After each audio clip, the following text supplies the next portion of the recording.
call it to order? Okay. I'll call the meeting to order at 5:12 p.m. on June 18th, 2024.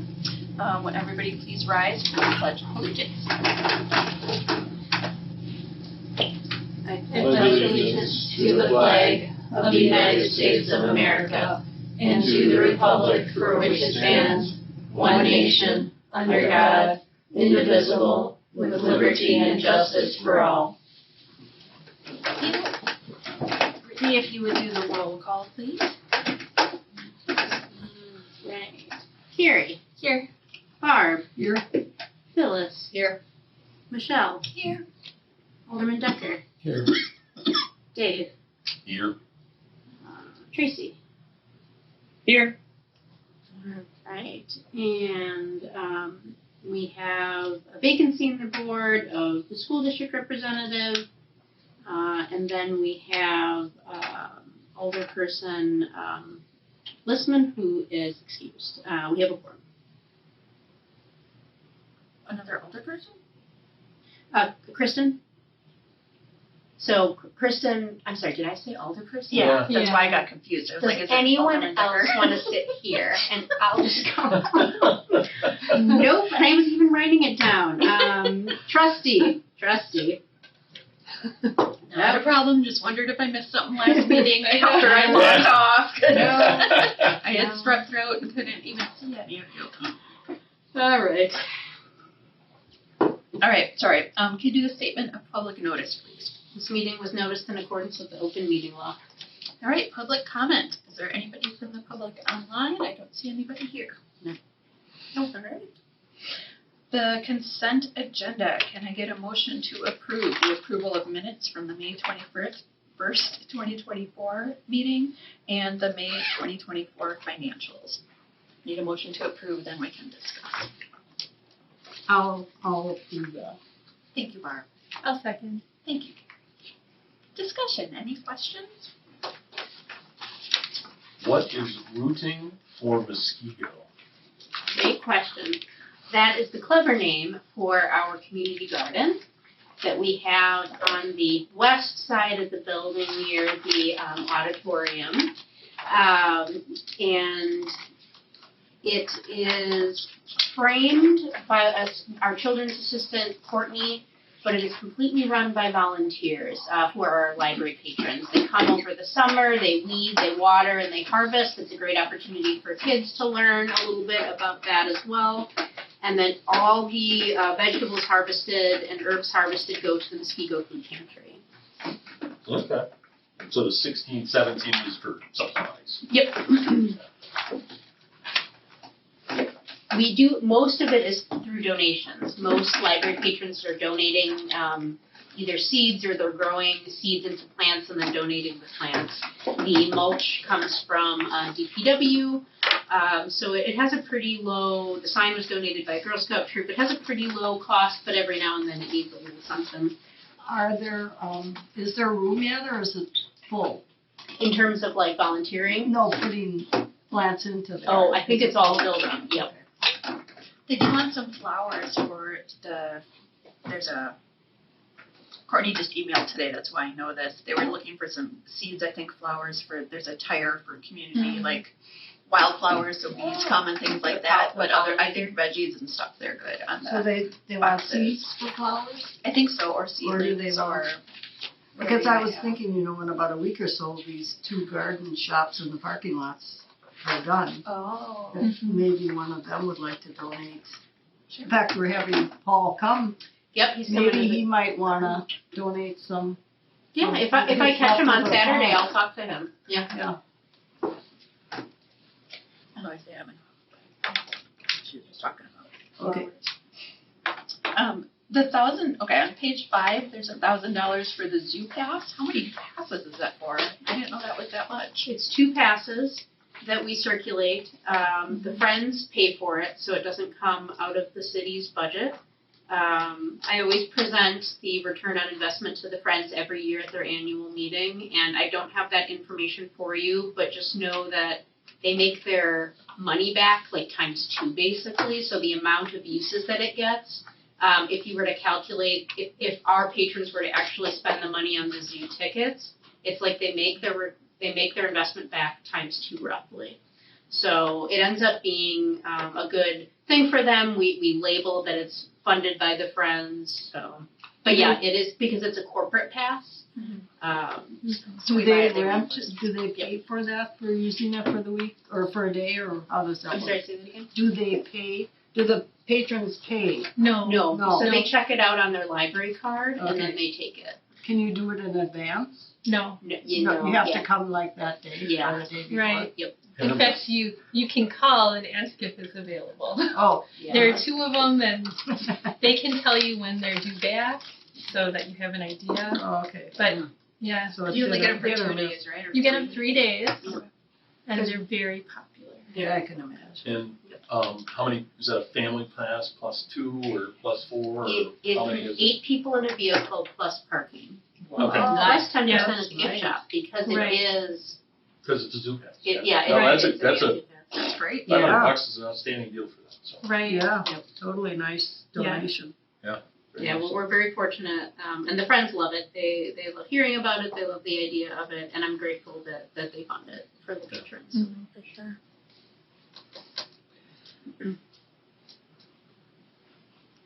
Do you have, on the playways, is that $4.59, is that the annual, or is that based on usage, or did you buy one, or?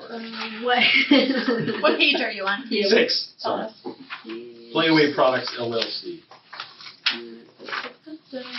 Oh, there we go. It's more than one, but it is there. So it's the physical. It's a physical device? Yeah, it's the physical MP3 audiobooks. So we have many different types of audio options for patrons, and because we're trying to meet people where their technological interests are. So we still have CD audiobooks, but as we know, cars are not having CD players so much in them. But we still have patrons who like that. But we have slowed down the purchase of those because we have to be able to meet the current technology demands.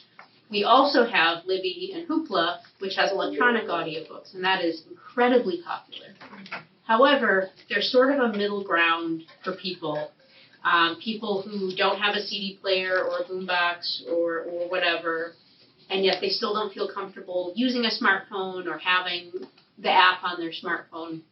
And so the middle of the road is called the Playaway. It's an MP3 player. I didn't bring the Tony box bar. And it's even in my director report. That's really embarrassing. So it's an MP3 player, so it looks like a little iPod basically, but it only has the audiobook on it.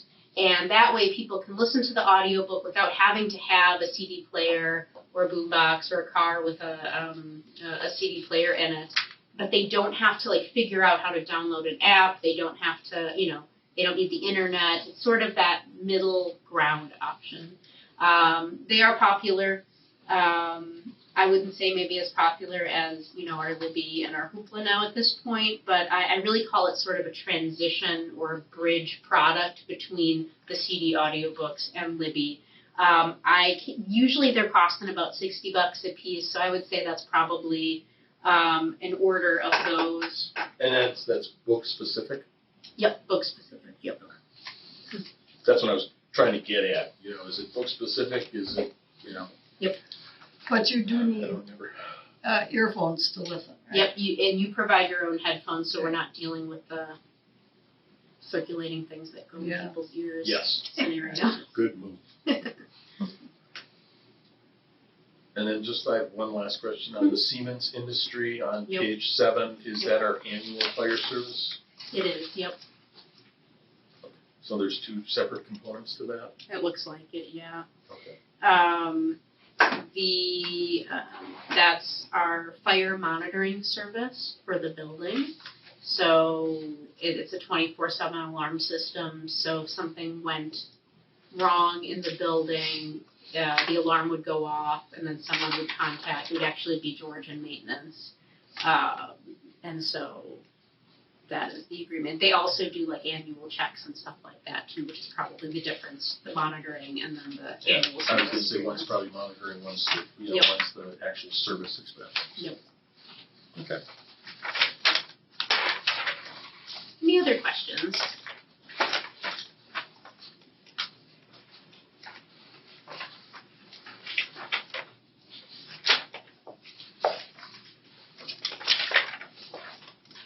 Randy, I just appreciate you all answering my questions when I'm checking it out. Oh, yeah, absolutely. Yeah, there's lots going on, so happy to answer those for sure. Any other questions? All right, we'll put it to a vote. All those in favor of approving the May 2024 Library Board minutes and financials, say aye. Aye. All those against? Aye. All those against, nay. All right, motion passes. All right, President's report. I have nothing to report. I'm just glad to see you all in person and be back. Back to normal. Yes, well, I've strep twice in a month, or I just the same strain No. wasn't knocked out, so Oh, 20 straight days of antibiotics, not so fun. no.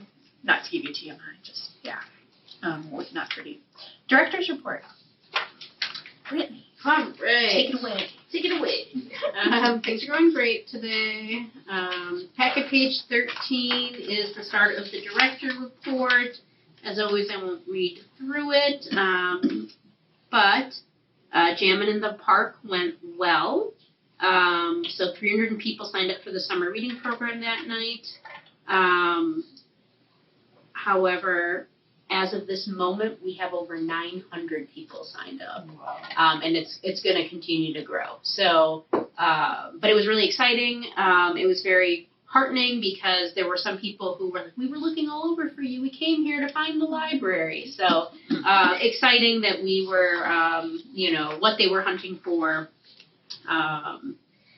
Let's see, what else? Yeah, our magician had 343 people attend, so we always have summer programs that are attached to our summer reading program.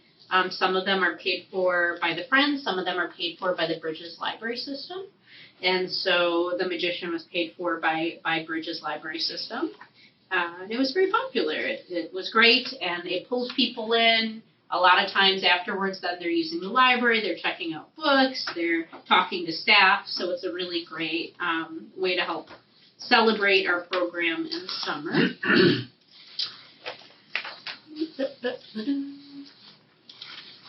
May 28th, we had over 1,000 checkouts on that day, and we've had more 1,000 checkout days since. So it's definitely been busy, which is great. That is a wonderful feeling. Does that count in our matrix when, at our last meeting, that was one of the criteria we had to meet? We talked about that at the end of the meeting. Does that help count towards our statistics for those matrices? The 1,000 checkouts? Yep. Okay. Yep. Well, hold on a second. Let me think here. And we can table that to another time. I was just curious. Total circulation. Yeah, it would go towards total circulation, not daily. The library services effort ratio. Yeah, someone it would go towards. Yep. Good question. And of course, if 1,000 items get checked out, then 1,000 items at some point are getting checked back in. So that's the other side to that statistic as well. At least we hope they are. July 18th is our next board meeting. That's the big one, right? Tonight you get to take a look at the operating budget proposal and the capital budget proposal. July is when we vote on it. So as much as July is in the midst of summer fun, that is the meeting to attend if you can. We definitely want to make sure we have a quorum present for that. I have a question. The board games and puzzle swap. Is this the first time we're doing this? It And is. could you sort of Yeah. explain that? Yeah, so we started advertising it several weeks ago. Patrons have been bringing in puzzles and bringing in board games, and then every time they brought an item in, they got a ticket. And now tonight, I think right now, they're allowed to come for a certain period of time. All the board games and all the puzzles that were brought are set up in our meeting room 4, and they can go shopping for a different puzzle or board game. It kind of refreshes their closet, so they can take as many as they donated. So it will be, hopefully, it was a good response in that we had lots of people bring stuff in. So obviously the other side of that is hopefully people find something that they like. That's probably not always guaranteed, but yeah. So then will you sell the leftovers Saturday at the garden walk? Well, that's a good point. I haven't chatted with Eileen about that yet, but I mean, anything that we have left over, either we'll use it at our puzzle table if it's something, or we'll give it to the friends to sell, whether they want to sell it at the garden walk or somewhere else. But yeah, so. I have a quick question. Yeah. It says July 18th, which falls on a Thursday. Oh no. Do we typically meet on on Tuesdays? Okay, hold on a second. Yeah. Always on a Tuesday. Okay. Today does not reflect well for me as a human, but yes. 16th. I appreciate you asking that question because it is a 16th. It's always the third Tuesday. Okay. So, oh man. Just double checking. Yeah, no, that's good. Wouldn't want no one to show up to the budget meeting. That would be That'd be unfortunate. unfortunate. Yes. Like, the budget. Yeah. Oh gosh, great question. Thank you very much for asking. Blame the heat. Yeah. Garden Walk is coming up. It's this Saturday. We have sold 144 tickets so far. The first garden tee is filled up. The second garden tee still has room. That one is in July if you're interested in attending. Lots of people end up buying their tickets the day of. They're kind of watching the weather, but we're very excited for that fundraiser. It's our big Friends fundraiser for the year. The family restroom is done. I know, so excited. Are we gonna have opening party? We should. We should.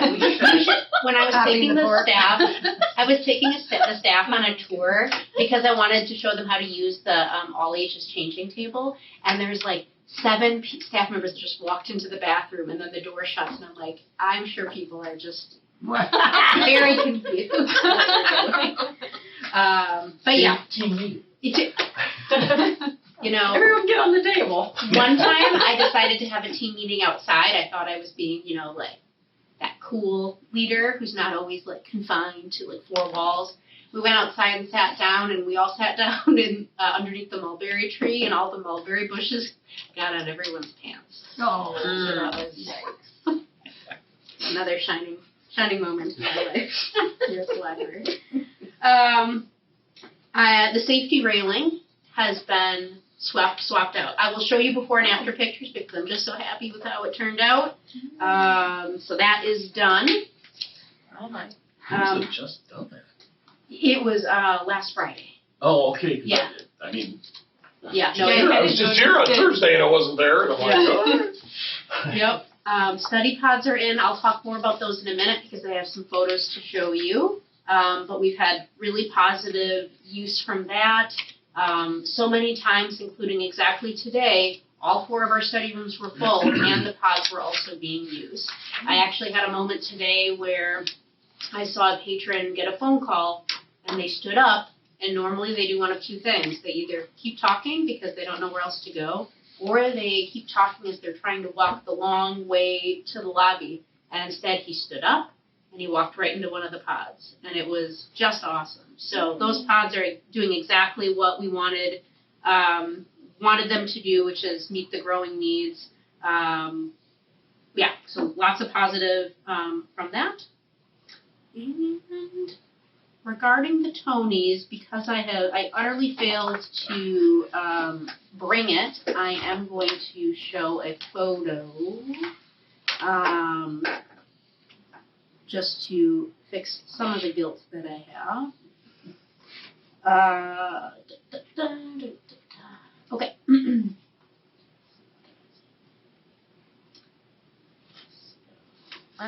So this is what the Tony looks like. It's just this little cube that you don't try to sell to me right now. I'm demonstrating. Okay.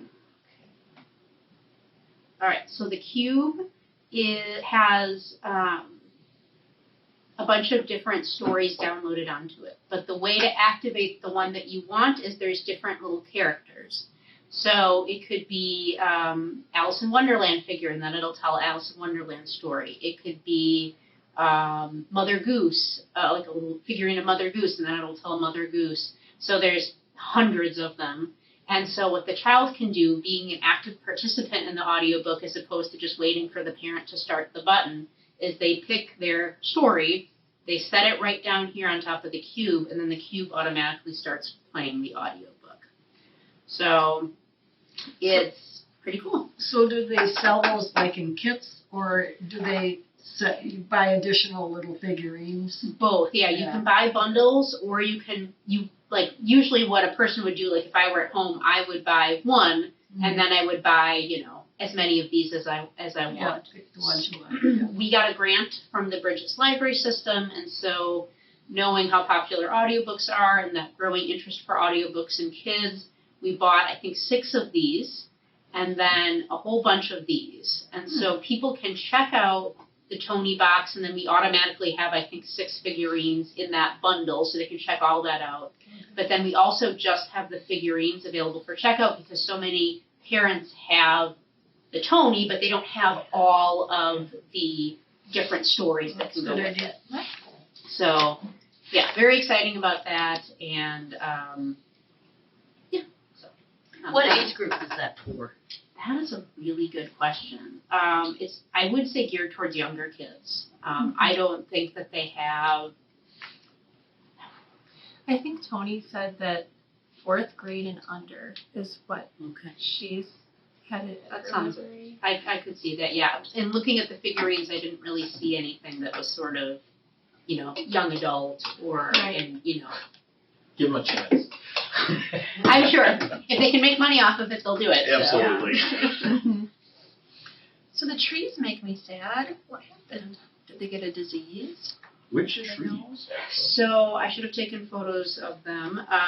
It's the 2 trees. I knew if I were to try to describe it in here, it would just be like a super long paragraph. But basically, if you exit the front doors and just look straight ahead, it's the 2 trees with sort of the purple leaves on either side of the interior median where the sidewalk runs through, and then there's parking spaces on So either it's by side.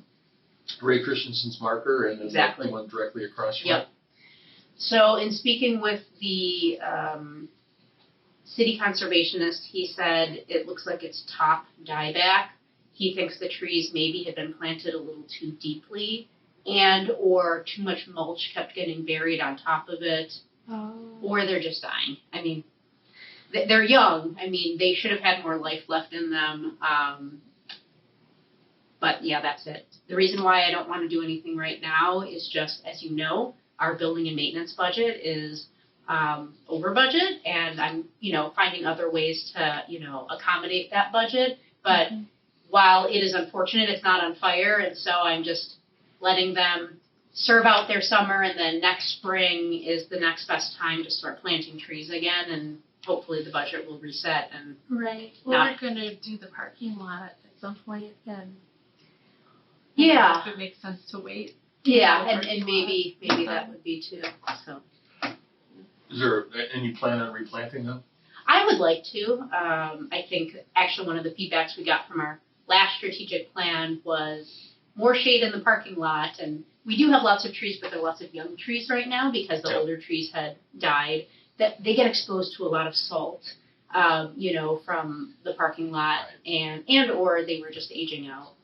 When you think about it, if they were planted when the building was first created, they were 24-year-old trees. Yeah, and I think that's Ray's second tree, because I think his first one died as well, I seem to recall. So we're going to replant it. But, yeah. So. And it's because of the salt resistance. So, I'm sure Tom can come up with something good for that. So. Yeah, I think, especially hearing that it's the second time that it's not gone well, I'll chat with him in advance. And he recommended a few things to do to make sure that it has a better chance. So. And Lois celebrated 5 years here, so happy work anniversary to Lois.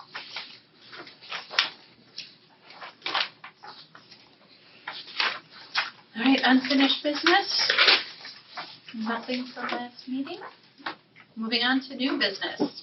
Discussion of the proposed 2025 library capital budget first read.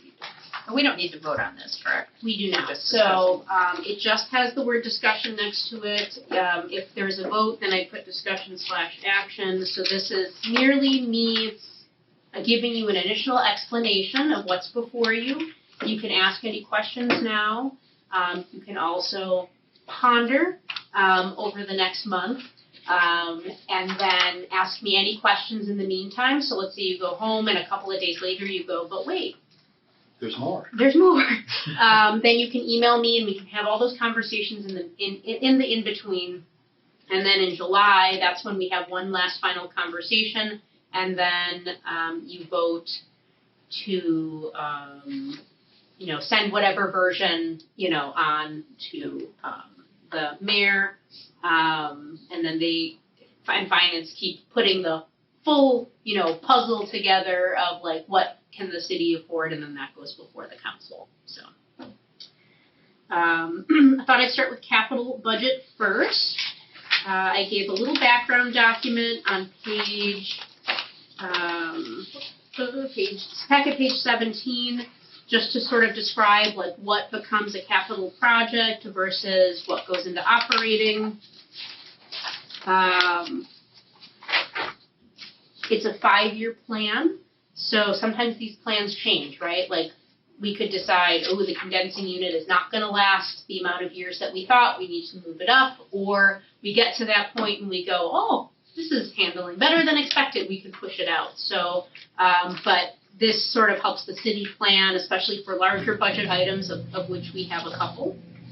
So, all right, so I'm going to go through those with you. I did, as I mentioned in the notes of the original packet, I was waiting on a few final numbers.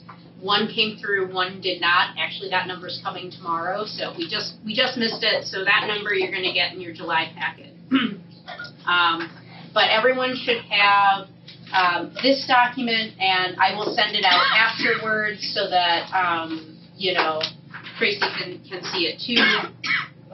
So, very briefly, I will go top to bottom. Storage shed.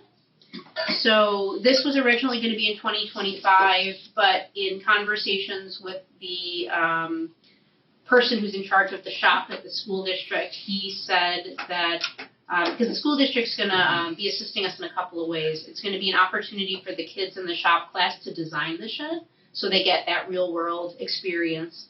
And then they're going to give me a quote on what it costs. And then I ask for the money, we go through the budget process, and then in the second phase, if we get the money, then the shop class builds the shed, and then it gets brought over here. And in conversations with the shop manager, he said that he wanted to utilize the skills of his fall shop class to do the design. He thought it would be a good project for them. Originally, he thought maybe this past spring, but he changed, he said, I actually think the fall class is better suited to this project. And then, of course, that means then it won't be part of this budget cycle, so we need to move it to 2026. But also there was lots of construction that's going to be starting this summer with the school district anyway, and he said that the new space will be better suited for this task anyway. So that is getting moved to 2026. So it wouldn't be designed until fall of 25? Yep, designed in fall of 25, and then in,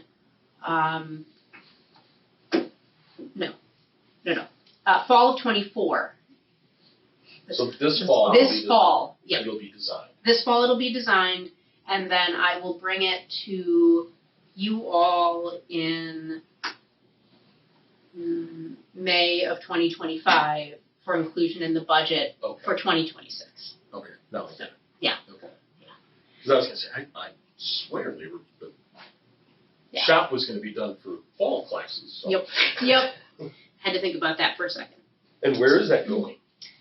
It's gonna go on the west side, kind of near where the community garden is. So the goal is, we don't have any outside storage for things like our salt spreader, our tomato cages, our hose, like all the stuff that we're jamming, like that we use for like the community garden or for like outdoor story times and stuff. And it would be really nice to free up that space.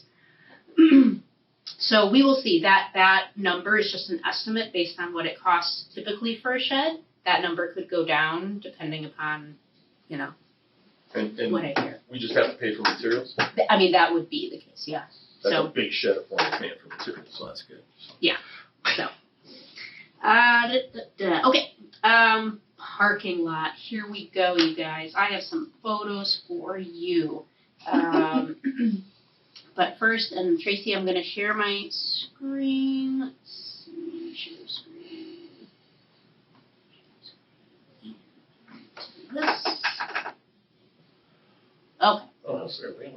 So, yep, sorry, I got so excited by how the railing looked that I decided to get us excited about the success of the capital projects we've done recently before we move into, and now there's more to do. So this was what was happening to our old railing. It was rusting. You know, if it had kept going, it would have rotted right through, and then we would have had to replace that whole thing, which would have been expensive. And now, look at it. It's so pretty. And I use my lunch hour walk every day to walk along it now and just be happy about it. So that's the same fence. It was removed, sandblasted, powder coated, painted, and then aluminum feet were attached to the bottom to prevent further rusting. So this should do the trick. So very excited about that. So a successful capital project. As I was talking about before, this is a photo just of today. I didn't want to be creepy and take a photo of everyone sitting in there, but everyone is in each of those study rooms. And again, I didn't want to be creepy, but there were people in these pods as well. So exciting to have those spaces available for our patrons. So another great capital project. Here's a photo of what they look like if you haven't seen it. Yeah, they're effective.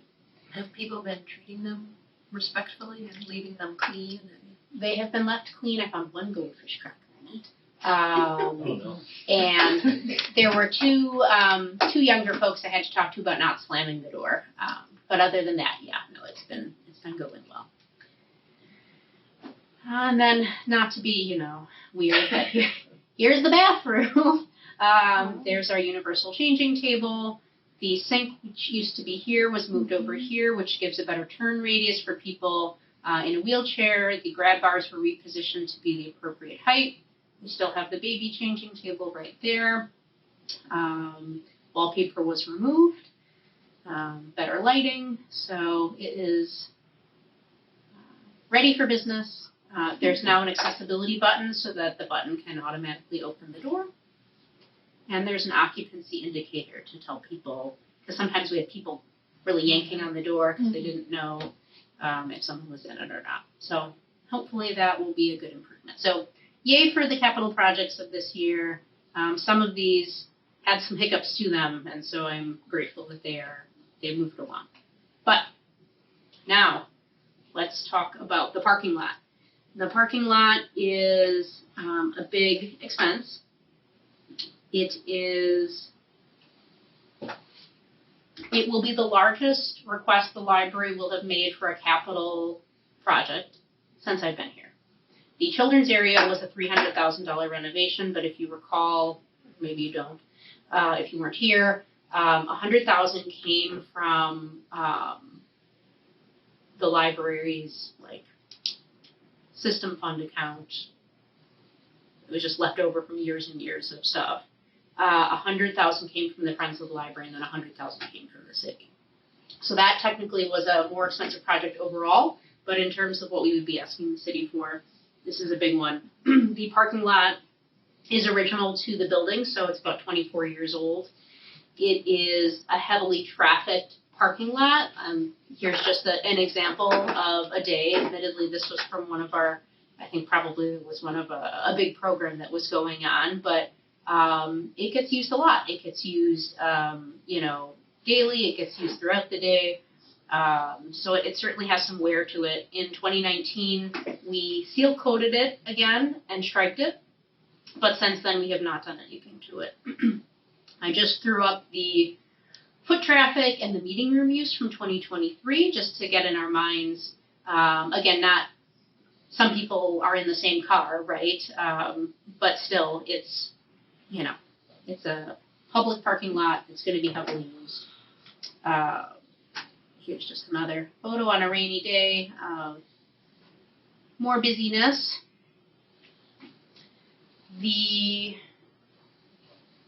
What we're considering right now, this is Janesville Road, is a phase 1 for next year, which would be the public part of the lot right up until the dumpster, and then a phase 2 in 2029. This part of the parking lot is in better condition. I spoke with Ryan in DPW. I had him walk the parking lot with me, and I said, how do you rate the roads typically? And then how would you rate this parking lot? So, because I wanted that kind of context, because there's lots of other roads that need to be done as well, and, you know, so that the city can prioritize this surface amongst all the other surfaces that it needs to care for. And he said that the PASER rating, which is how roads are rated, is about a 3 or a 4. And just to let you know, a 10 is new road, a 0 is gravel. So is the whole thing a 3, 4, or is it the public is 4 or a 3 or? It's a little inconsistent. I'll show you some more photos. He just said a 3 to a 4 depending upon the places. But the public side is definitely, I would say, worse off. And it's more heavily utilized than the staff and the side entrance. So I do have some conflicted feelings about splitting the project up. Obviously, the more you put something off down the road, you add inflation to that. There's some inefficiencies, right? If you have everything already there, the completionist in me likes the idea of doing the whole thing, but it is in better condition here. And because it's such a large amount, I think financially, you know, if the project can be broken up, that might be easier, you know, to afford, basically. If we proceeded with phase 1 and then looked at delaying phase 2, how much, if any, damage would happen to phase 1, the new lot, with all the equipment going back there doing phase 2? Is that a thought? That's interesting. I would hope minimal, because I would have them approach from the side entrance, the Parkland entrance. Okay. But that's an interesting point. I'll ask Ryan that. I mean, it might even be negligible, but I don't know. So Yeah, I mean, you know, they should stage the entire thing from the south end of the lot back. They should never go on the new stuff. You know, things happen. You know, people do stupid things on construction sites, but they should split it up. You know, that way. I guess my first thought is you end up with a seam in the lot. You know, right where you have a major drainage way, so those are usually failure points, so you'll end up with a failure there at some point. I didn't look at it before I came in, but if it's that close of a rating, asphalt, when it deteriorates, typically when it hits a certain level, it goes quicker than it does up to that. So it's not a straight line deterioration. It tends to, as it gets, you know, when you start hitting the 3s and the 4s, you know, that's when you start getting end raveling, you know, where the sides slump off, you get deeper alligatoring where you get the bigger cracks, and then you start damaging your subbase more, and so you end up with more excavation. So that's why, you know, that's why I asked the question about the 3-4 rating. So well, and the estimate, and this could be wrong, they never know, it's based on materials costs, but when I asked, I was getting quotes to get this estimate, and I said, what kind of inflation do I need to look at? And he said anywhere from 5 to 10% a year. So the phase 2, if we did phase 2 next year, it would be $60,000. If we do phase 2 in 2029, it's more like $90,000. And that's hard to stomach, but that's true of any project that ends up happening, right? So let me show you some photos. obviously there, like I said, there's a part of me that wants to do the whole thing for a variety of reasons, right? The inflation, the not wanting that seam, the fact that phase 2 is not much greater than phase 1, even though it gets used less. So we can talk about that because we could also show the whole thing to the mayor and sort of see what other projects are happening throughout the city, maybe, and then just sort of mention it and say, these are our 2 options. Maybe the whole thing can be afforded. So, Carrie, and then. I had 2 questions. One part is there's that pipe that's under the parking lot that makes that big hump, and that probably is separate from the parking lot problem.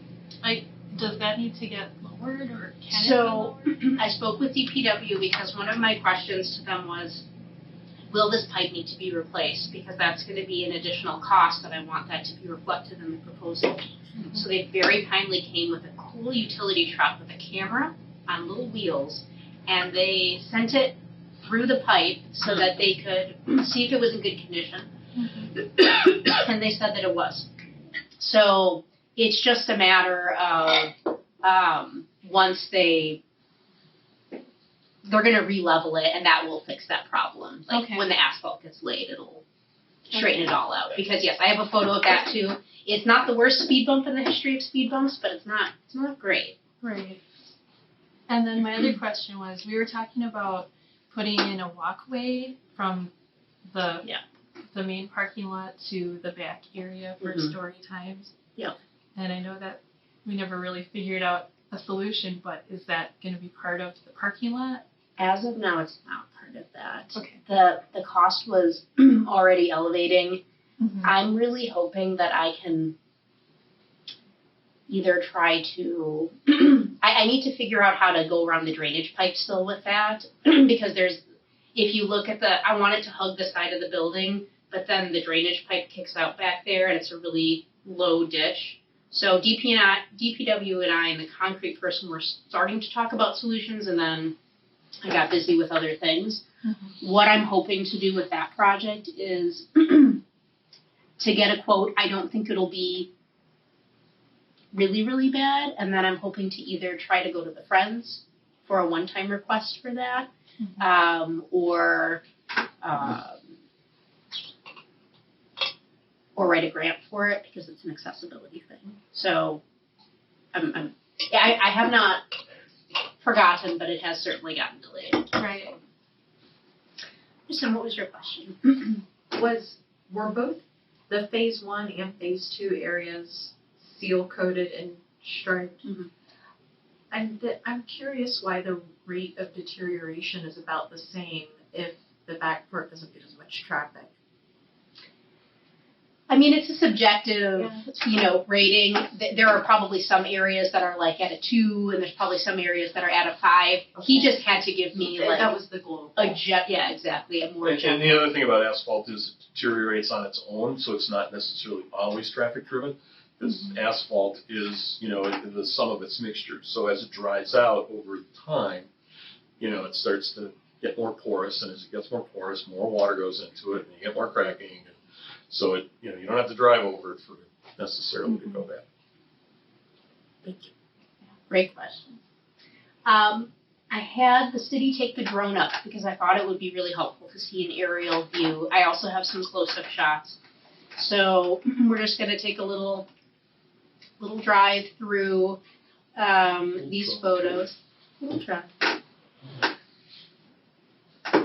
So you can see this is the pipe that Carrie was talking about.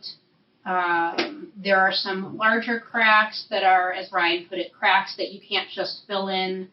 There's a word for it. It was like I'm not going to remember. It started with an S or something. You may have heard Dave mention alligator cracking, which is when it starts to look like scales. It's just getting very brittle.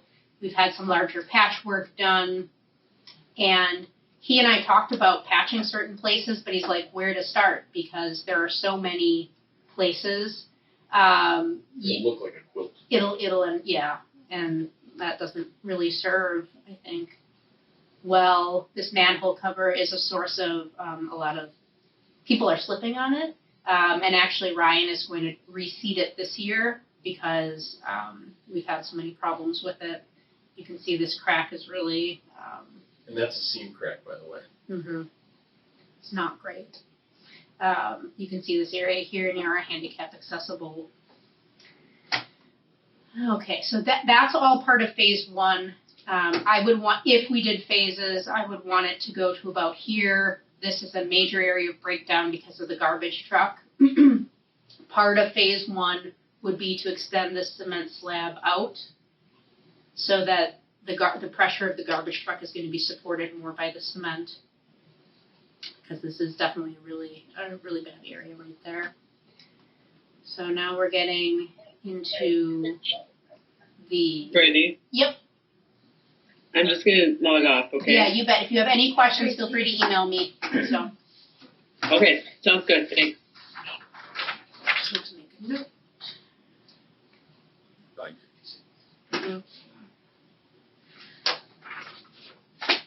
So you can see we have some more scenes.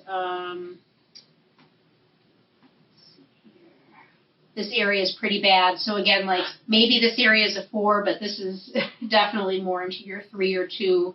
We are lucky because there's not any major, like your cars are not, riding a tidal wave at this point. Like it's still pretty flat, but things are just cracking and seaming basically everywhere at this point. And so what happens is, and because it deteriorates so fast, we want to fix this before it gets to the point where there's larger chunks being pulled out, and people's cars are just, going all over the place. Or like the Piggly Wiggly parking lot. Right. Yeah.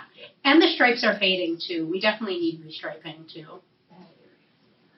This gets very slippery. So now these are some close-up shots of just areas that maybe the drone footage, this is a drainage area that just got sort of crushed.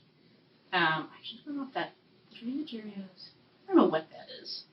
It used to have a vent over it, and the vent cracked, and this area is just sort of. It looks like an aftermarket installation. Yeah. That it got put in after Yeah. the fact because there was because that area was designed to drain straight into the wetland. Into the wetland right here. And so, Yeah. one thing to consider for that is, and talk to maybe Ryan about that, is if that area perhaps should have a concrete gutter that runs along that edge to take the water off the parking lot, because then you won't get the scouring, and it'll be a nice clean edge, and it won't break after you redo it. So. Yeah, that makes sense. So this is that close-up of that area on the staff side that I was talking about that's probably not a 4. Yeah. Anytime you do this kind of work that could potentially impact a wetland area, or if you are manipulating drainage, is there another agency or city office that needs to come in as a part of, these wetlands are protected, right? Yeah. Yeah, and so they would probably have to make sure they're not doing anything from a DNR perspective.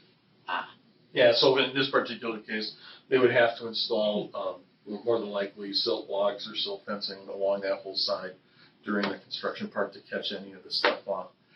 I'm not 100% sure if they would need a DNR permit. They're definitely going to be over the 10,000 square foot threshold for land disturbance adjacent to a waterway or wetland. But because it's a reconstruct, and they're not doing additional excavation, they may not have to. They might just be able to get a blanket permit, but that would all be handled through the city's planning department.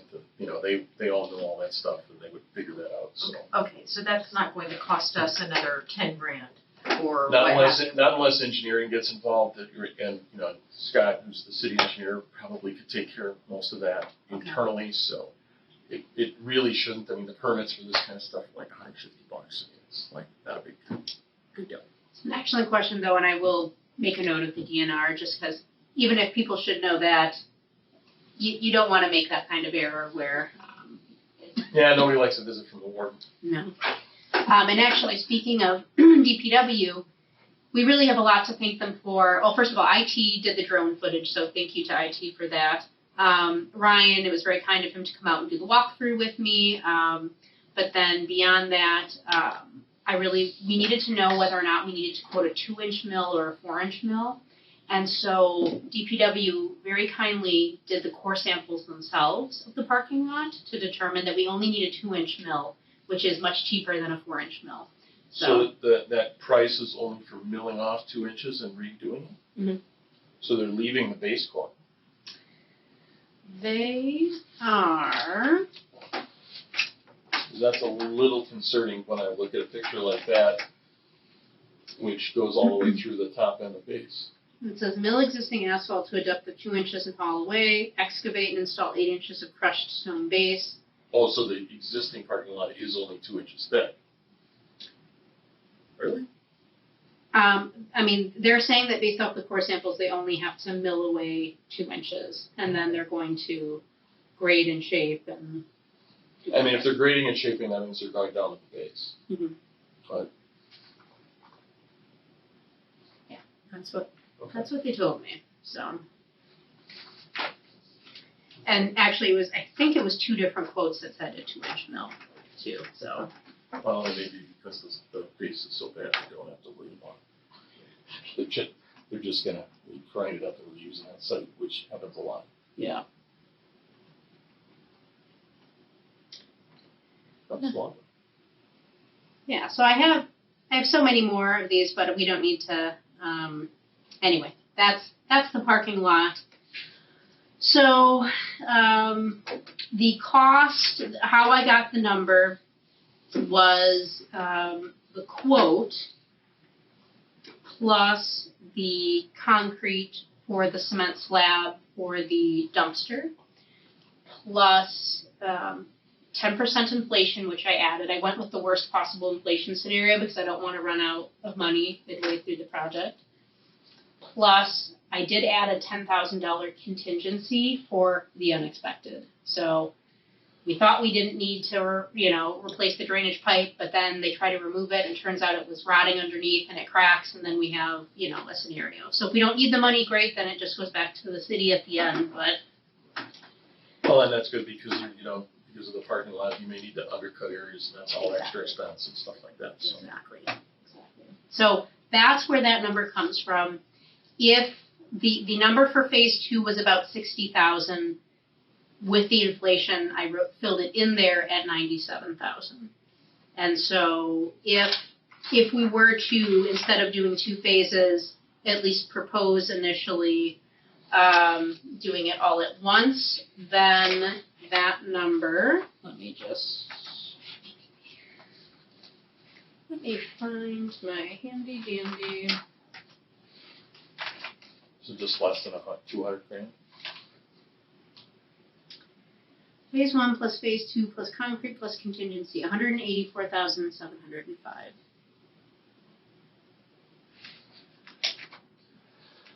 Yeah. So that's where we're at with the parking lot. So, based on my personal experience, I would strongly recommend we do the whole thing. Because it's not going to get cheaper, and it will. After looking at the pictures, it's already starting to alligator down the middle. It's a lot of cracking. It'll make it to 2029. It won't be a great experience, but it's going to cost, another $30,000. It just doesn't seem like a good bet. Yeah. I don't know. But it all depends on how much money the city's got and how much you can spend, and Right. it's good to have a fallback if you can't afford it. Well, and I do think it's helpful that we have both numbers, because even if in July, the great news is we don't have to decide this tonight, right? You're thinking about it. You're thinking about any additional questions, like Kristen's great question about the DNR, conversations about concrete. Like, it's all helpful information. When we come back in July, really think about, I'm certainly open to it. Again, there's a big part of me that wants to just, from an efficiency perspective, we already have all the stuff out here, let's do it now. But I think it is at least, at minimum, good to have the second number, knowing that if it's not affordable for the city to do 180,000, maybe we could say, but hey, for 120, we can prioritize this first area. When you So. pulled that number apart, did they give you two separate numbers? They did. Okay, so they included their extra mobilization in the second number. I hope so. That's a good question. And they may, the way they calculate it, they may not actually have mobilization as a separate number as part of their price per square foot, so it won't matter. It just depends on the contract.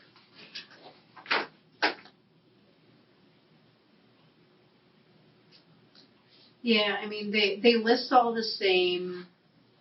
So whose quote are you looking at, Mary? I'm looking at Merit. Yeah, they do a price per square foot, so it's in both. So. I like the idea of doing both of them together too, versus splitting it up and then paying for inflation and another 30,000 or how much for phase 2. And then in the future, when these need to be done again in I don't know how many years, you have two surfaces that are clearly probably not aging at the same time. Yeah, I do agree. It is a big number, and I just want to call out that it's been in the capital budget for the past 5 years, so it's not this Oh my God. surprise. But at the same time, there's lots of things that need to be done for the city. So I mean, there's of course a scenario where the project just doesn't get passed at all, right? So. What is the expected life? What's the life expectancy? Say they approve the whole thing, we get a new parking lot. How long does it last, and when do we need to think about this being back in a consideration for the budget again? Well, this one lasted 24 years. 2024. Oh, you Yeah. said that. Yeah, 25 to 30 is pretty typical. Okay.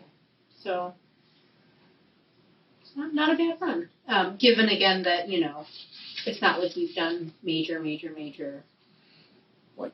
So yeah, so think about that. It's it's good that we have the numbers and the different possibilities. So I'll move on to the next one, but please, and again, I tried really hard to get the most. I talked to multiple companies. We did the drainage scoping, the core samples, the drone footage. I really wanted to make sure that I had the best representation of this.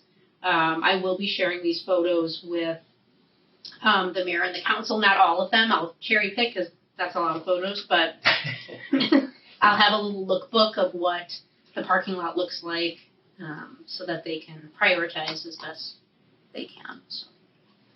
I have a quick question. Yeah. Dave, you said 25 to 30 years now.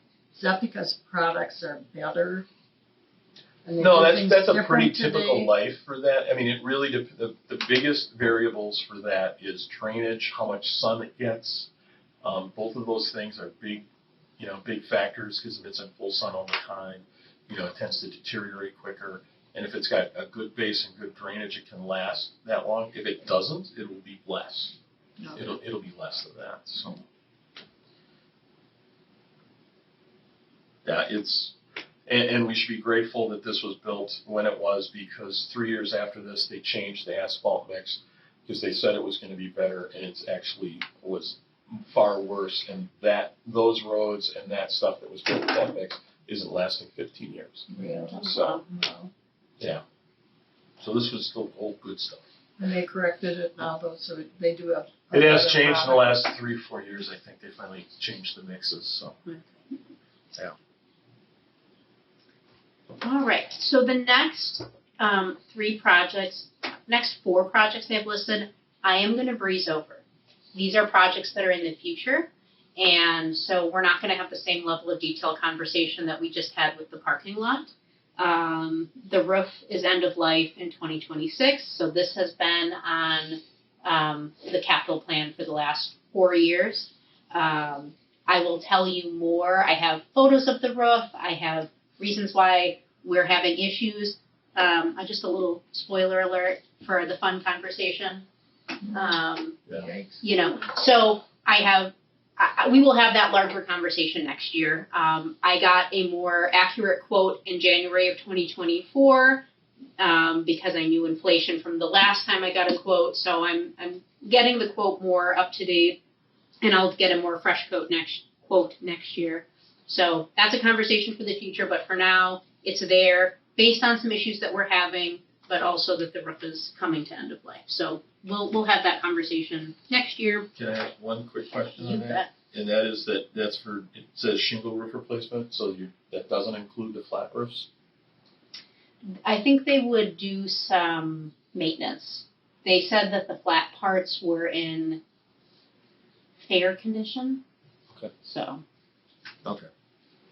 Yeah, because they're rubber, but,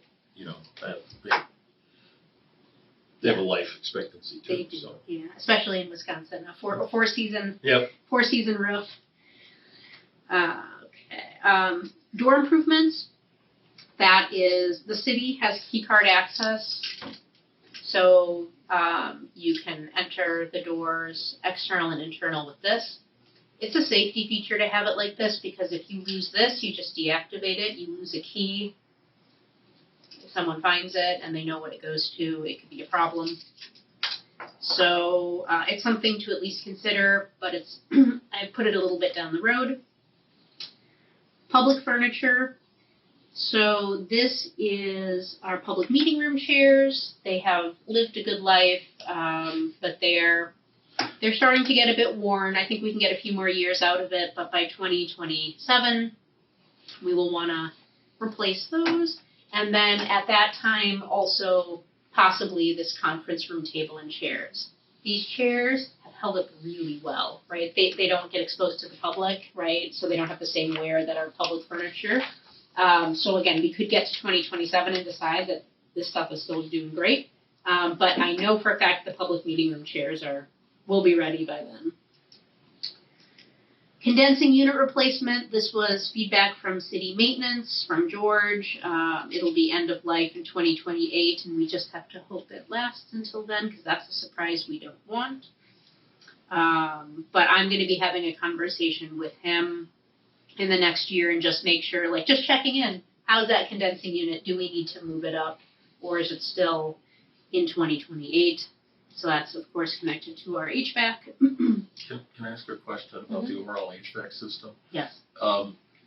Have you looked at or explored, having someone come in and evaluate the whole system based on, its age and be able to give you a good feel for, whether the circulating pump's going to need to be replaced, whether there's a lot of moving parts in the system, and not the least of which is the control system, which can be very pricey if you need to fully replace it. If you only need to replace the head, it's one thing. If you got to replace all the controls, it's a lot. Yeah. It's a lot bigger number, and nobody wants $1 million surprise. So, no. I mean, it might be something to look at, having someone come in and do that evaluation and putting money in the budget for that. Yeah. So we have an annual maintenance walkthrough that we do. I also just talked with George a couple of weeks ago because I wanted to do a building walkthrough with him and just get a better sense of specifically the sprinkler system and the HVAC system. Where are we at with that? So I'll chat with him about that, but to see sort of in those annual maintenances, like what are sort of they looking at, and do we have any other parts? So he mentioned the condensing unit to me, but is there other stuff coming down the pipeline? Yeah. So that we don't have that. And the reason I mention it is having a third outside party come in and look at it with fresh eyes. Sometimes, sure. There's things that you just keep putting together with, just continue on, and you may not realize the end of life for that particular unit is coming up. Yeah. Yeah, and like you said, of everything, that's what gets your budget, HVAC and the sprinkler system. Huge number. And you need it to operate, right? Those two things, it's not like you can just sort of put an out of order sign on the bathroom and just sort of walk away. Those things, if it's hot or if it's cold out and the power is not working or the HVAC's not working. Yeah, if it's 10 below and it's anything 2 in here, nobody's coming. So. Yep. Including me. I will not be here. All right, and then the last capital project, which I am slating for 2025, and I'm very sorry. These numbers. That's a great deal. Yeah, I know. I really wanted it by today, but the vendor is coming tomorrow, and there was no amount of momentum that I could push over the last month that got it to where I needed it. So this number is coming to you in July. For those of you who remember, we had money in this year's budget to take all these poles down and refinish them. They started to take down the poles to find that they were deteriorating on the inside as well, not just the outside. So I was hoping to sandblast and powder coat them like we did with the railing to get another life out of them, but it did not seem fiscally wise, according to DPW, based on the degradation that they saw on the inside. So they're all working currently, but the question is, how much longer will they last? And it's not worth putting the money in to do everything that we were going to do to them. So some of them look okay. This is by far the worst one. Some of them just sort of look like this. Some of them don't have a lot of rust on it, but they're all rusting to a degree. So now comes the game, right? The game is they're all currently lit, but if they are degrading on the inside, when will they stop? And you can't replace them piecemeal, or I wouldn't recommend it, because then, 1 year they're going to have this version, then they discontinue it, and you don't want this weird patchwork quilt of lighting. So at some point we have to just replace them. The city is looking, because I talked with them because I said I want to pick a model that's not going to be confusing for you to, work with and maintain, right? And so they were already looking at some light poles elsewhere. So it will be cohesive within the city, which I think is nice from a repair perspective and, So it'll be similar style type stuff. Yeah. So the company is coming tomorrow again to talk with us, and Who's the company? they keep using the word pinky. That sound familiar to you? Yep. Pinky Electric. Pinky Electric. Yeah. Yep. So this was the style, the look. It would be black to match our railing and also to match the other ones that the city would be ordering, which I think is good. We have a pale green, which served us well, but the railing's already black, and we don't want these to start going off one by one. It's a safety thing. We're open until 8:30 at night, even in the winter, so we need to have our lot illuminated. So that it is I think a request we should put forth in 2025. I think it's a fair question back to me, but they're working right now, and I guess my response is, for how long? And I don't know. It could last another couple years. It could be one more winter, and then they could start, failing in pockets. We do know that they don't look great on the outside. We have had some questions from patrons, like, what are you doing? Why aren't you caring for it? And I said, we tried to this year, and it didn't work. So Don't get so hard with the hug. right. If you can't tell very well from looking at the outside the amount of degradation on the inside, is there any structural risk to these falling or succumbing to a storm and harming someone? It's a great question. The city attorney asked me the same thing. So right now, it's just external rust. It looks really bad, but there's no perforations, and if you press on it, there's no give. But eventually, similar to my concern about that safety railing, because that was when I was talking with the company who did the sandblasting, he said, I'm more worried about that safety railing than the light poles in this exact moment from rotting through. But at some point, that will happen. So you're right. That's another part of this timing. It's not just when will the lights start going out on the inside, is at some point it will rust through. And so I don't have a number for you. I don't even have a guess for you. But that is the other project I would at least recommend bringing forth, because it's something that we need on the radar. The good news is it's on the radar with council last year. They just thought we solved it, and instead it's a continuation. Too big. So that's the 5-year capital plan. So you'll vote on it next month. In the meantime, if you have any questions, especially about the parking lot and the light poles, certainly throw any questions at me, because obviously these types of things take time to research. And in my pockets of time when I'm not working on the actual projects that we have for this year, it's trying to gather the answers to build the best quotes possible for the projects coming in the future. But from a time perspective, parking lot and light poles are the things that we really need to work out and make a final decision on. So Do you know what these poles cost in the past? I don't. So these poles are original to the building when they were built 24 years ago. So I'm not sure, and I have no guess. I tried to do some of my own research online, but of course all of these companies are like, call us for a quote. So, and I'm not even sure which one of these we're talking about yet. So It really depends on the style you pick, and how much they cost, and the installation. Is there, and I don't know, so please educate me, someone I'm guessing you probably know. If and when we are putting in new light poles, are they going to be damaging any part of our brand new expensive parking lot? Or do we need to plan for a certain type and style without having to rip out parking lot, just put down, or like little patches of it? yeah. I mean, unless they have to rip out the bollards that they sit on, the big concrete bases, Okay. it should be pull it off, put a new one up. Okay.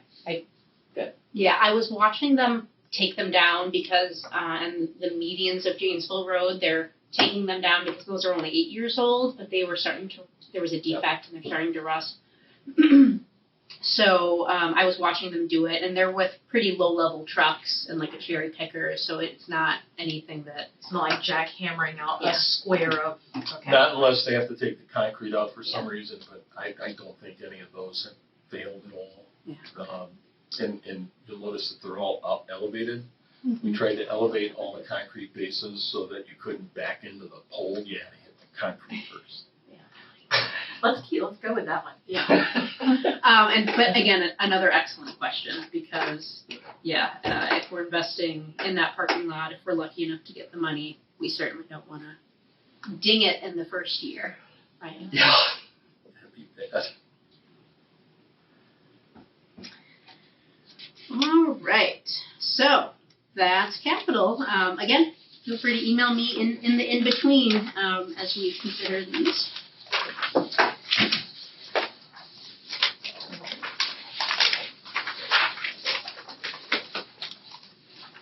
All right. Operating budget is next. If it's okay, Michelle, to move on to the second item. Okay. That's what we call our big colorful budget here. It is the rainbow. It's color-coded just to sort of help you see what sections are staffing, so staff wages and benefits, which is in blue, materials, orange, the building, yellow, and then green is sort of just the catch-all, the other. The gray is our revenue. So that's just to help you with that. The operating budget is designed to do everything that capital doesn't. It's to help pay for the daily business expenses of the library. And so all those different categories I just mentioned are in our operating budget. I always look at the past 3 years, and I have provided those past 3 years for you so that you can see what our actuals were.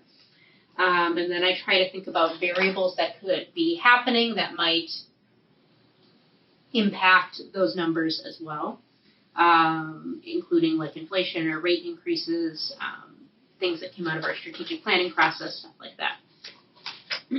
So for the blue section, I just want to call out that the numbers that I've provided for 2025, those are based on our 2024 projection. Finance is always looking into, finance does that final calculation. What does it cost for each position based on likely cost of living increases, potential merit, things like that. So they come up with that number. So when you vote on this next month, you are voting on it knowing that that blue number will increase based on what finance's final calculations are. The orange section, you can see, by the way, I do try to keep things as flat as possible despite inflation. I always say there's nobody more clever than library staff in trying how to figure out how to do something with nothing. Staff is really great about coming up with programs and being really careful about, how to build a good collection. So I tried to be flat where I could. So you can see I kept the materials budget flat in all area but one, electronic materials. That is just databases and growing interest in our electronic collection. So trying to support that. In the yellow section, the care for the building, it will come as no surprise to you that I've increased the maintenance of the building. And what I did was I looked at historical trends, and then I also added percentage for inflation. So for the types of services like housekeeping, for service maintenance for like the fire monitoring system and for the HVAC, things like that. For the lawn care, I presume there's going to be a rate increase there. We Energies has talked about a rate increase for 2025, so I included that rate increase as well. On top of that, I included a little bit of money to anticipate the repair of some of our, I always look up when I'm talking about the sprinkler system. Some of the areas are just rusting where, in theory it's a dry system, but, sometimes you get little water pockets. You're talking about outside? The sprinkler system. In the building? Yeah. It's a dry system, but it's rusting in certain corners. So I included a little bit of money in case we needed to repair certain sections. So it's a big leap, definitely compared to what we had previously. But I want to be prepared for all of those things that I just mentioned.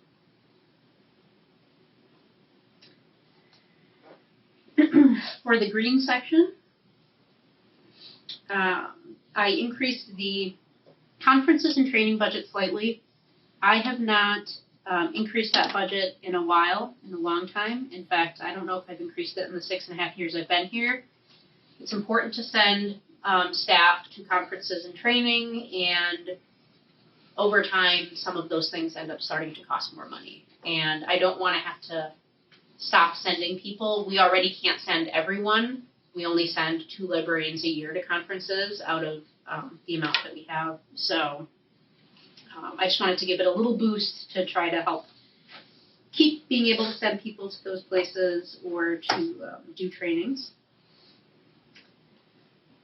Let's see here. We have a really small bump for increased maintenance on our self-check systems.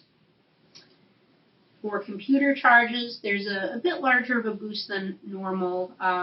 There is a new city email management software system. It will be a more secure system, but it does cost a little bit more money. But that's a citywide thing.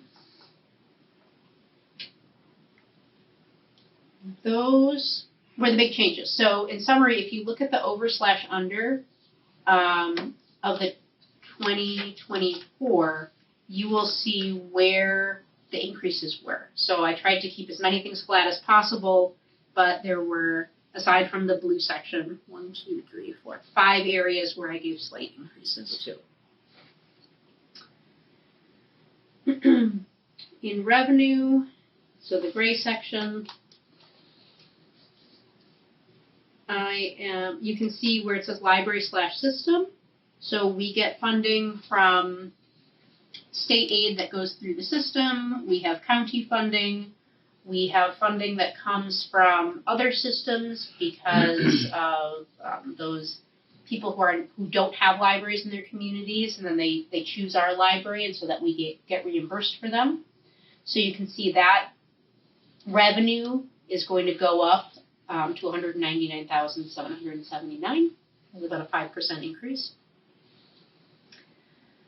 I'm anticipating the same for lost and damaged, although as you can see from 2023, we exceeded that. Again, not that I like to see that number. It means that people had unfortunate incidences with our materials, and I feel bad for them, and of course I feel bad for our materials, but it's a fact. Library fines, I'm estimating at about 10,000. In 2023, it was about 10,800, so I think that's reasonable to keep about there. Taxable revenue, library taxable revenue, that's going to be like paying for copies and faxes and printing. And then our room rentals, you can see we're having a banner year with room rentals. Again, it's free for nonprofits and community groups, but for commercial entities. So far this year, we're projecting 2,450. But I never know. I keep that as 1,000 because sometimes it's not, sometimes it is. So I'm just going to leave it there, and we'll be delightfully surprised if we get more. And then library friends revenue. This is very confusing. So what I should do is call out in the green section up above, you'll see it says library friends expense. Okay. I have it listed as 0. We know the friends will give us money, right? But at the same time, I don't know what they're going to end up giving us. And I don't want to put a random number there that makes it seem like I'm spending money when I'm not, and I'm not yet. So I leave that at 0. However, we anticipate that at least they're going to give us $5,000, which I put in library friends revenue. But in the past, you can see, like in 2021, they gave us $6,331. In 2022, they gave us $7,176. 2023, it was $5,303. And by the way, they always give us what we ask for. It's not like they're pulling back money. It's just sometimes we get great deals. Sometimes we end up finding performers that are like program presenters that don't cost us much money. So that's sort of a bit of a variable scenario. And they actually give us more than what's reflected there because sometimes they just directly with checks pay the performers. So that's not necessarily an accurate representation of what they give to us. But I just want to call out those line items because they're a little wonky, and it's weird to sort of see them there. But that's sort of the way that we've worked with finance to try to represent how we can charge something that's a friend's expense and then where the money shows up on the revenue side. So are those represent the pass-through expenses that the Friends finance? So if you've got a program, they will write you a check for the program and then you pay the program expenses? So there's a couple of ways that they do things. Sometimes we pay for things and they reimburse us. That's what you'll see in that gray area. Okay. Sometimes if we know in advance what something is going to cost, like the performers or the presenters for our programs, we will just tell them in advance, hey, the check is going to cost this much money. And then they just write the check and we hand the Friends check to the presenter. And then it doesn't show up in this gray revenue. It sort of sits outside because it never goes through the city budget. So is there a separate accounting for all the donations that they give that way somewhere? They account for it, yes. The Friends have their own treasurer and they have their own accounting system. So yeah. So anything that's on here is like a reimbursement. Yep. So under the Library Friends revenue, it's a reimbursement to us for things that we paid, which is why if you look at Yeah, I mean, I saw it in the line items of the expenses. So. Yeah, if you ever look at our expenditure list and you see that it says FOL in front of anything, that is something that we paid for and now the Friends are going to reimburse us. It's an automatic, not automatic, but it's a reimbursement. So you're running it through as a receivable. Okay. We are very fortunate. The Friends are hardworking and very creative and passionate about the library and very easy to work with. Like I enjoy speaking with them and learning from them as well. So It's always good to have friends. yeah. Well, and the Elm Grove Friends, hard to beat them. Their book sale was always something I stood in line for. So They average between 20 and 22,000 a year just on the book sale. wow. I have a lot of cookbooks from the Elm Grove book sale. Is that a one-day sale? Thursday, Thursday pre-sale, Friday night, Saturday all day, Sunday all day. That's a small library too. Yeah. It's very impressive. Very, They've got very very expensive books, I'm sure. A lot of collectibles, right? Not as many as you would think. A lot of hardcovers, but not as many collectibles. So what do you charge? What did you charge them? It's like $1 a book. Really? 50 Wow. cents for paperbacks. I mean, That's they amazing. fill the entire lower floor with books. They will have between 20,000 to 25,000 books downstairs. So, yeah, it's kind of like running a separate library. Yeah. Amazing. Yeah, and just to toot our own friend's horn, they sell about 5,000 to 6,000 a year from their continual book sale, and then the Garden Walk, at least last year, had about 7,000, and then our other sort of mini fundraisers like the Santa's Book at the library, those usually get 400 to 500 at a pop. So, it's. Yep. Friends groups are so important. They're a great representation of the community. We're very fortunate to have them. Yep. All right. So, based on that very high level conversation that I had with you, what you're going to see is that the total increase compared to last year is about 3%. Right. So if someone said like, well, what are you asking for this year compared to last year? It's about a 3% increase. Does the council set goals for budget on an annual basis? There are goals, yes. Yeah, Are we falling within them? I believe so.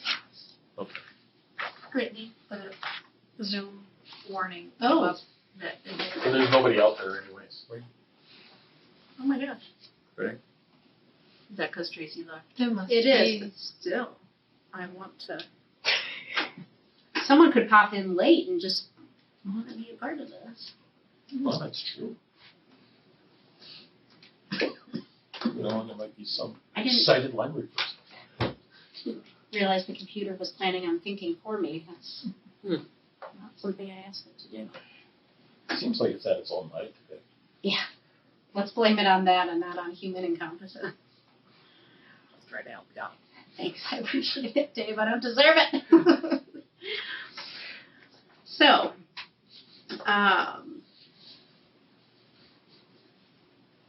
all right, that is a really general overview of what we're doing. So, it is 6:38, bit of a longer meeting than usual. I'm happy to entertain any final questions on the operating budget. Otherwise, we can end the meeting. You can grab a slice of watermelon and ask me questions in the meantime. Just a quick question. Yeah. Do you know what the target was from the city for the library for this? So there's no target that's given. Okay.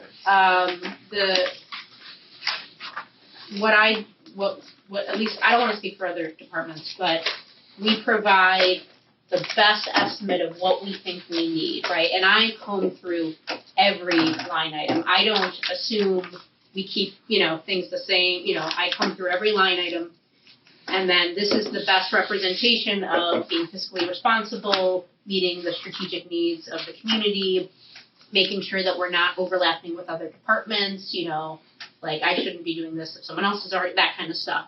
So, and then they look at it and they look at the puzzle and then they go, oh, this puzzle doesn't work.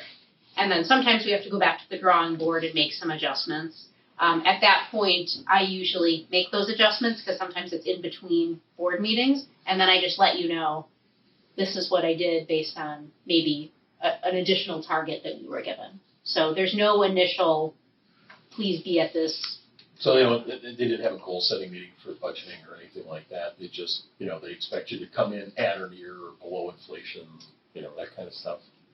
I don't know. I mean, I really have not paid attention. Yeah. I mean, I can't. I don't want to speak for conversations that happen in council. I don't know that. I mean, I know that there are budget priorities in the past that have been set, and that, but they're not number priorities. Okay, so they're not number They're- priorities, it's more about operational. Exactly. After we vote, when do you bring this to the common council or to the mayor? So as soon as you vote in July, I send them off to the mayor and finance, and then they start that work.